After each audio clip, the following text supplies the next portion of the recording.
What's going on, guys? My name is Wade with TechDaily, and in this video, we're going to be comparing last year's iPhone 11 to the new iPhone 12. Now, unlike in years past, like say with the iPhone XR to the iPhone 11, for example, this jump up to the iPhone 12 actually brings some significant and worthwhile changes that I think make the iPhone 12 well worth getting. So I'm going to talk about all the stuff that's new and better on this iPhone 12 versus the iPhone 11. I'll also mention some of the stuff that maybe isn't really worth considering, and hopefully by the end, this will help you decide if jumping up to the iPhone 12 is the right move for you. Now, first off, I do want to mention the pricing structure and availability with both of these phones. Actually, last year when it launched, the iPhone 11 started at $699. This year, the new iPhone 12 actually starts at $100 more, $799, and if you buy the unlocked version of this phone, you'll need to add on an additional $30 more, so $829 now for a new unlocked iPhone 12. That's certainly quite the price jump over last year, and I think definitely something you should be thinking about. And by the way, if you don't have either of these phones, maybe you have an iPhone XR or something even older, last year's iPhone 11 actually got a price cut. You can still get this phone new from Apple, but now for just $599. So a lot of things to consider here with the prices. I feel like maybe I made it more confusing than I should have, but if you want to do some comparison shopping of your own, or maybe pick out some good deals, I'll leave some links down below in the video description to where you can get these phones at their cheapest current prices. Physically, at least at first glance, the iPhone 12 doesn't really look that different from the iPhone 11, and that should come as no surprise. It's an iPhone, after all, but you will see some minor tweaks that not only differentiate this new device from last year's model, but that I think do a little bit more in making this phone feel a little nicer. Size-wise, the iPhone 11 and iPhone 12 are both technically 6.1-inch devices. That's their screen size. But the body and the housing on the new iPhone 12 has been redesigned. This new device gets a sleeker, flatter form factor, and with this, it does shed some of that bulk. The rounded edges are no more, and in addition to that, the bezels that frame the display seem to be just a little slimmer as well. Up top, the notch is still there, which houses all the Touch ID sensors and front-facing camera, so that has not changed. But when you do set up these phones side by side, and if you have the chance to hold them in your hand too, the difference actually is more noticeable than you might think. The new iPhone 12 does feel slimmer and sleeker. It's subtle, but noticeable. It's also quite a bit lighter as well. And all in all, I think the redesign does make this phone look a little more modern and a tiny bit more premium. All in all, it's not a huge difference, but it is something worth noting. The material and build with both phones also remains the same. It's an all-glass back with an aluminum frame, and there's the same frosted glass accent for the camera module as well, with the dual lens setup looking nearly identical on both phones. What you won't see, though, is a new magnetic sort of ring or circle under the back glass of the iPhone 12, and this is designed to work with all those new MagSafe accessories Apple has been advertising pretty heavily. So if you're into that, that's one more reason to maybe consider the iPhone 12, though actually something like the new MagSafe Qi charger will still work with the iPhone 11, since it is just a charger after all. Most everything else with the two devices physically is about what you'd expect. On the left side, of course, you'll find the volume buttons and mute switch, though towards the bottom on this side, the iPhone 12 has its SIM card tray. On the right, both of the phones, of course, have the power button, but on the iPhone 11, this is where its SIM card tray is also. And you'll see on the iPhone 12, it has this sort of plastic-looking slit. This isn't a button or a sensor or anything like that. It's actually just a 5G antenna, and only the US models of this phone have that. Down below, there's the same Lightning port on both phones, as well as the speaker and microphone setup, though the iPhone 12 has a few less holes down there. Both phones do, of course, have a stereo speaker setup with the secondary speaker in the earpiece up there, along with all those Face ID sensors I already mentioned. And around back, once again, just a similar physical camera setup, which I will go more in depth with in just a second. Before we get into the important stuff, just two more quick things to note. The dual stereo speaker setup on both phones, to me, sounds pretty much the same, and here's a quick sample so you can get an idea.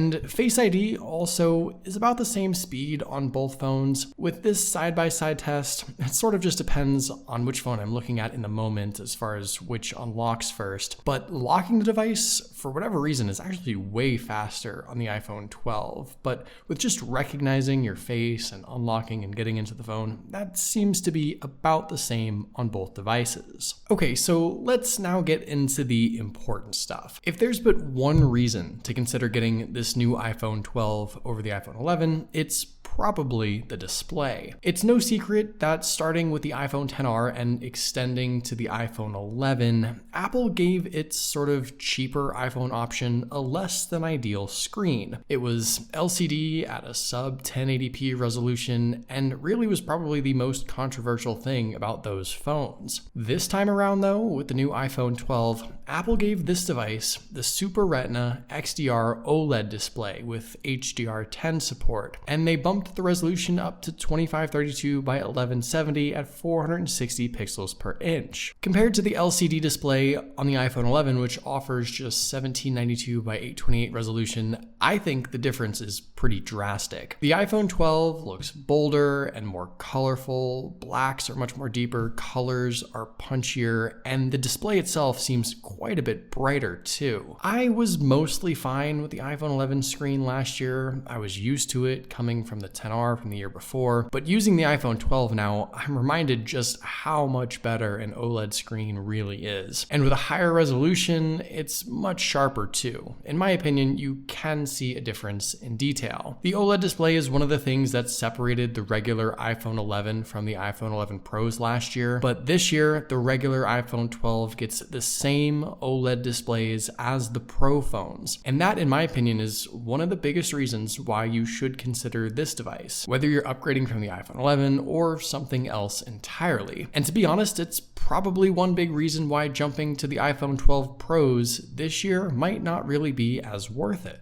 Also, the front glass on the new iPhone 12 gets an upgrade too. Apple calls this their ceramic shield. It's a tougher coating meant to help keep the iPhone 12 crack-free in the event of a drop. So in theory, this new phone should be a little tougher, though obviously it's still glass after all, no matter what Apple coats it in or calls it. So with a particularly tough or unlucky fall, it may still shatter, unfortunately. The other big upgrade I think most people will notice and probably appreciate with the new iPhone 12 is with the cameras. Now, hardware-wise, there's actually not much to mention here. Both the iPhone 11 and new iPhone 12 offer a dual lens rear setup with a main shooter and an ultra-wide lens, and the actual camera specs aren't really that different. In fact, even in the camera app, you might not actually notice any changes at all, at least at first. But when you start shooting with the iPhone 12, I think you'll almost immediately realize just how much better and more capable this phone is in every condition and now with every lens. The new iPhone 12 can utilize the ultra-wide lens with night mode and with deep fusion, something the iPhone 11 couldn't do. The selfie camera can even use night mode and deep fusion. Again, features not offered on the iPhone 11. And the everyday picture results in general, I think, show a little bit of a difference too, but really it's going to be those low light and nighttime shots that are the biggest upgrade on the iPhone 12. And for video, the new iPhone 12 can of course utilize Dolby Vision HDR, something maybe professionals might be keen on utilizing to really get the most of shooting on this new phone. Now, I am going to have a dedicated camera comparison to go more in depth with these two phones in a separate video, but just know that with the iPhone 12, you really have quite a bit more potential with pictures and video for just about every scene or subject. And I do think being able to utilize basically every combination of lens and shooting mode together now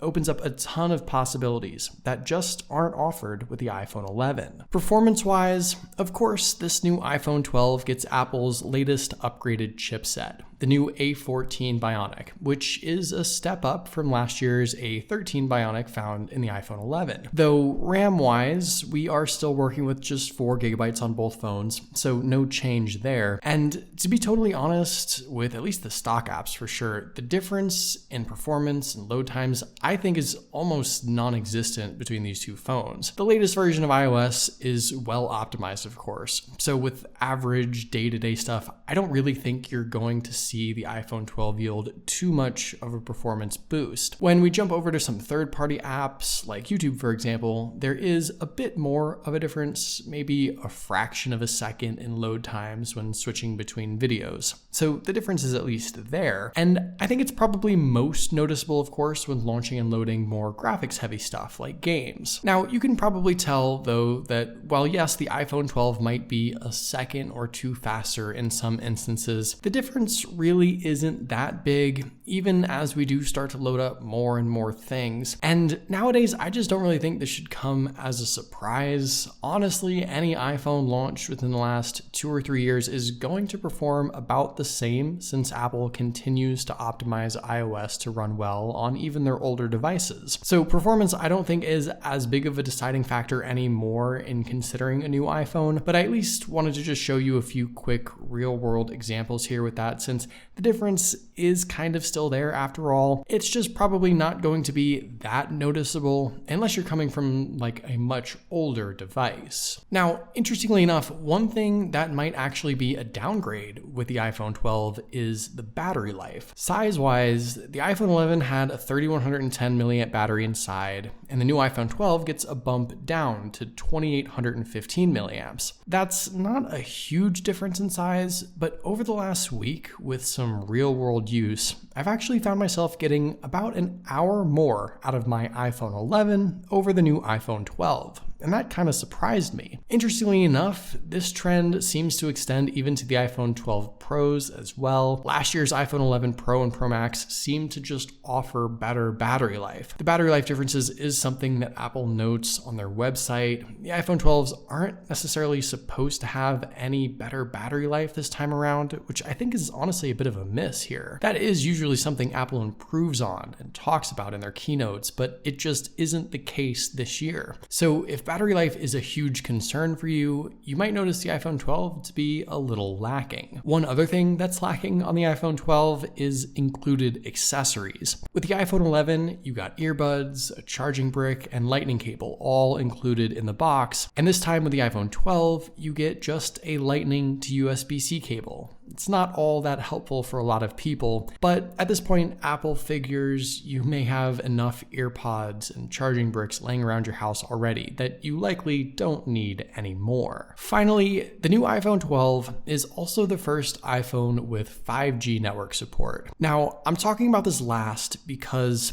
to be honest, 5G for me has been almost non-existent, and depending on where you're located and what network you're on, you may or may not be able to utilize the newer, faster 5G networks either. For me, with AT&T, 5G just isn't widely available where I'm at. And no, AT&T's fake 5GE thing isn't the new 5G I'm talking about. For example, Verizon customers with 5G ultra wideband might be able to utilize that newer, faster 5G speeds. But for a lot of folks who don't live in big cities where the carriers are investing in 5G, or if you don't have a plan that allows for 5G, you may never get to utilize it. So for a vast majority of people, I'd say don't consider 5G on the iPhone 12 right now. Chances are, unless you know it's in your area and you know you're going to get it with your carrier, it's likely just not something to be considering right now. So to sum up the big new features on the iPhone 12, it's really the display, the camera capabilities, and I guess the slight redesign. Those things are what makes this phone worth getting over the iPhone 11. Now, at the same time, I do still think the iPhone 11 is a great device. It's even better now with a price drop, but the iPhone 12 is much more closer to the Pro iPhones this year than ever before, and I consider it to be the iPhone to buy in 2020 for most people. It's definitely worth the upgrade if you're considering a new device and have something older. So there you go. That's everything you need to know about the new iPhone 12 versus last year's iPhone 11. What do you guys think? Is it worth the upgrade? Let me know in the comments down below. I'd love to know your thoughts, of course. But hopefully you guys enjoyed this video. Be sure to follow TechDaily on Twitter and subscribe to the TechDaily YouTube channel if you haven't already. And I'll see you guys later.